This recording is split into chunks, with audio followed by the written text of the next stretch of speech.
Hello, hello, you abominations, ghouls, apparitions, and fools. This is Casual Vengeance.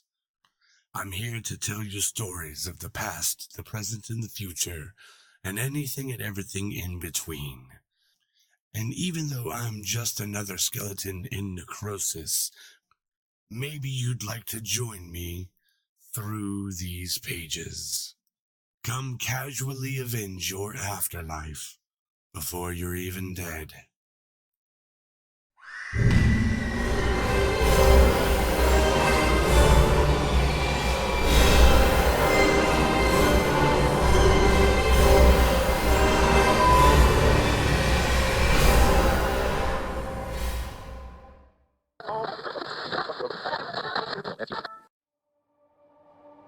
The Eyes Have It by Philip K. Dick.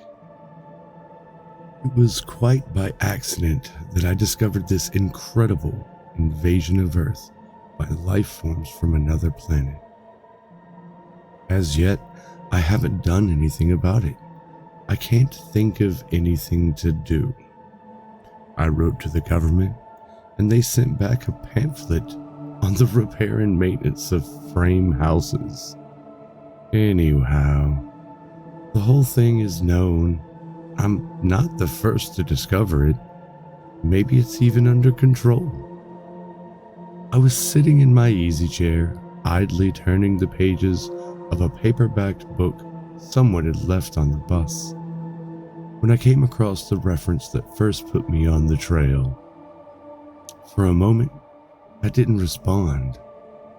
It took some time for the full import to sink in.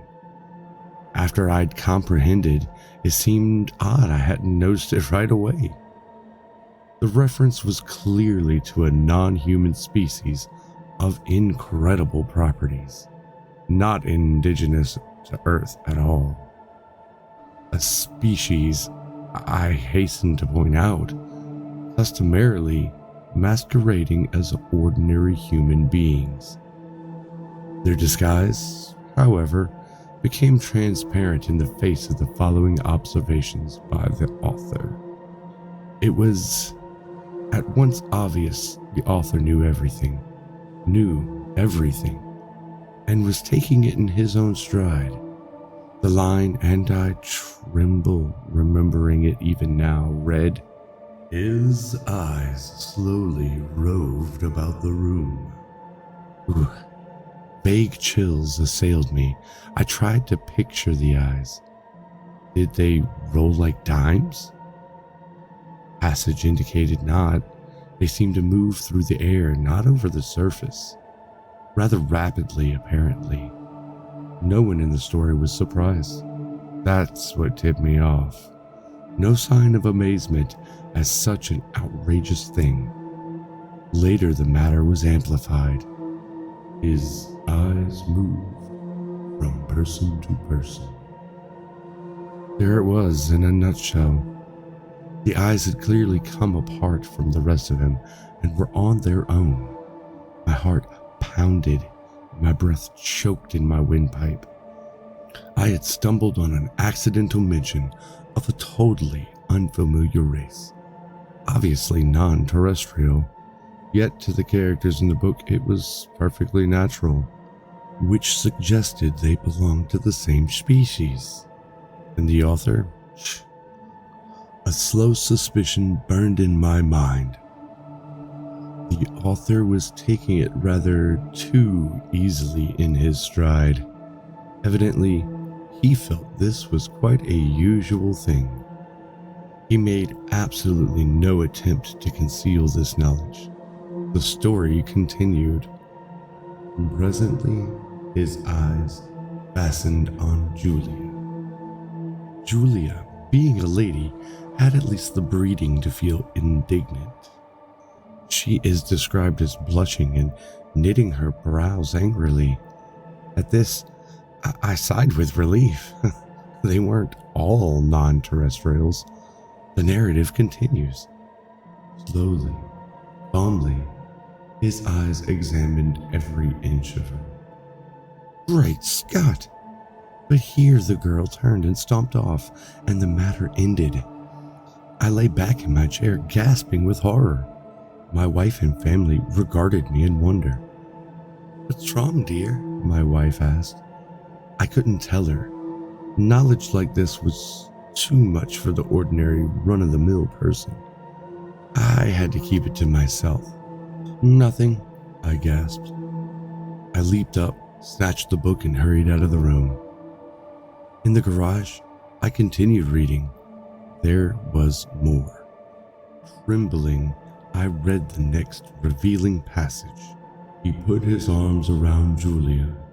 Presently, she asked him if he would remove his arm. He immediately did so with a smile. It's not said what was done with the arm after the fellow had removed it. Maybe it was left standing upright in the corner.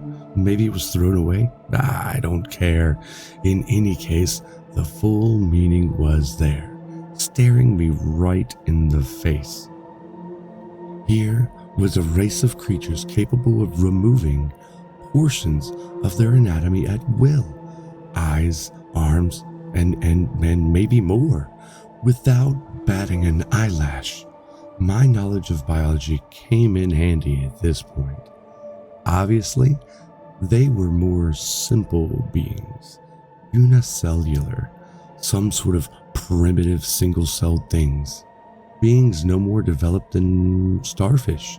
Starfish can do the same thing, you know. I read on and came to this incredible revelation, tossed off coolly by the author without the faintest tremor. Outside the movie theater, we split up. Part of us went inside, part of us over to the cafe for dinner. Binary fission. Obviously, splitting in half and forming two entities. Probably each lower half went to the cafe, it being farther, and the upper halves to the movies. I read on, hands shaking. I had really stumbled onto something here. My mind reeled as I made out this passage. "I'm afraid there's no doubt about it. Poor Bidney has lost his head again." Which was followed by, "And Bob says he has utterly no guts." Yet Bidney got around as well as the next person.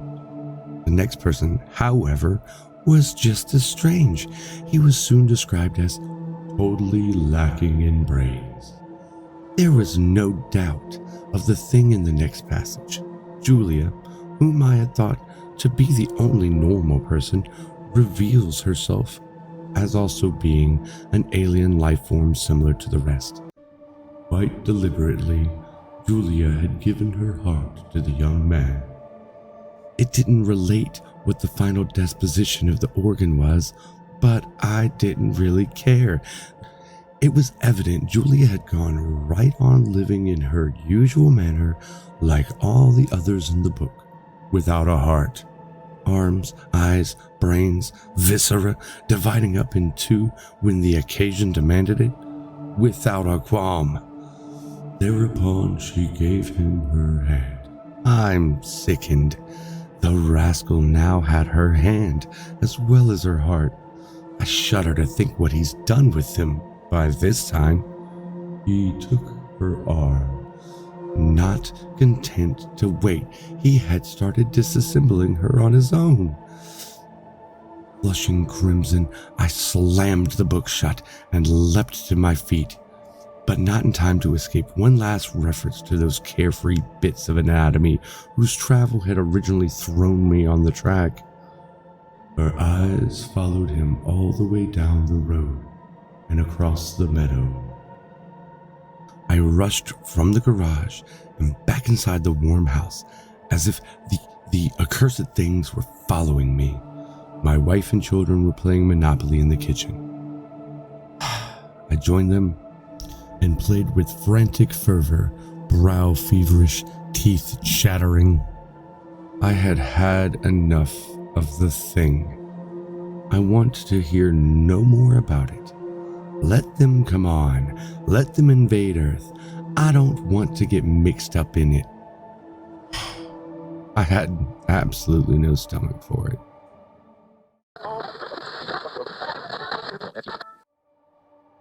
The Thing in the Moonlight by H.P. Lovecraft. Morgan is not a literary man. In fact, he cannot speak English with any degree of coherency. That's what makes me wonder about the words he wrote, though others have laughed.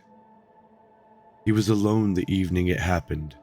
Suddenly an unconquerable urge to write came over him, and taking pen in hand, he wrote the following. My name is Howard Phillips. I live at 66 College Street in Providence, Rhode Island. On November 24th, 1927, for I know not even what year it may be now, I fell asleep and dreamed, since I had been unable to awaken.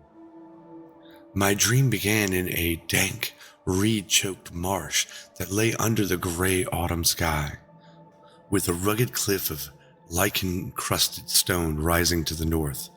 Impaled by some obscure quest, I ascended a rift or cleft in this beetling precipice, noting as I did so the black mouths of many fearsome burrows extending from both walls into the depths of the stony plateau. At several points the passage was roofed over by the choking upper parts of a narrow fissure, these places being exceedingly dark and forbidding the perception of such burrows as may have existed there. In one such dark space, I felt conscious of a singular accession of fright, as if some subtle and bodiless emanation from the abyss was engulfing my spirit. But the blackness was too great for me to perceive the source of my alarm. At length, I emerged upon a tableland of moss-grown rock and scanty soil, lit by a faint moonlight which had replaced the expiring orb of day. Casting my eyes about, I beheld no living object, but was sensible of a peculiar stirring far below me, amongst the whispering rushes of the pestilential swamp I had lately quitted. After walking for some distance, I encountered the rusty tracks of a street railway and the worm-eaten poles which had still held the limp and sagging trolley wire. Following this line, I soon came upon a yellow, vestibuled car numbered 1852, a plain double-trucked type common from the 1900s to 1910. It was unattended, but evidently ready to start, the trolley being on the wire and the air brake now and then throbbing beneath the floor. I boarded it and looked vainly about for a light switch, noting as I did so the absence of the controller handle, which thus implied the brief absence of the motorman. Then I sat down in one of the cross seats of the vehicle. Presently, I heard the swishing in the sparse grass toward the left. I saw the dark forms of two men looming up in the moonlight.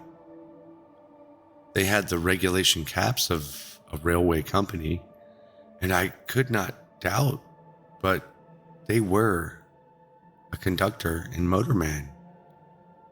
Then one of them sniffed with singular sharpness and raised his face to howl at the moon. The other dropped on all fours to run towards the car. I leapt up at once and raced madly out of the car and across endless leagues of plateau until exhaustion forced me to stop. Doing this not because the conductor had dropped on all fours, but because the face of the motorman was a mere white cone tapered to one blood-red tentacle. I was aware that I only dreamt, but the very awareness was not pleasant. Since that fateful night, I have prayed only for awakening. It has not come. Instead, I have found myself an inhabitant of this terrible dream world. That first night gave way to dawn, and I wandered aimlessly over the lonely swamplands. When night came, I still wandered, hoping for awakening, but suddenly I parted the weeds and saw before me an ancient railway car. And to one side, a cone-faced thing lifted its head, and in the streaming moonlight, howled strangely. It has been the same each day. Night takes me always to that place of horror. I have tried not moving, but with the coming of nightfall, I must walk in my slumber, for always I awaken with the thing of dread howling before me in the pale moonlight, and I turn and flee madly. God, when will I awaken? That is what Morgan wrote. I would go to 66 College Street in Providence, but I fear for what I might find there.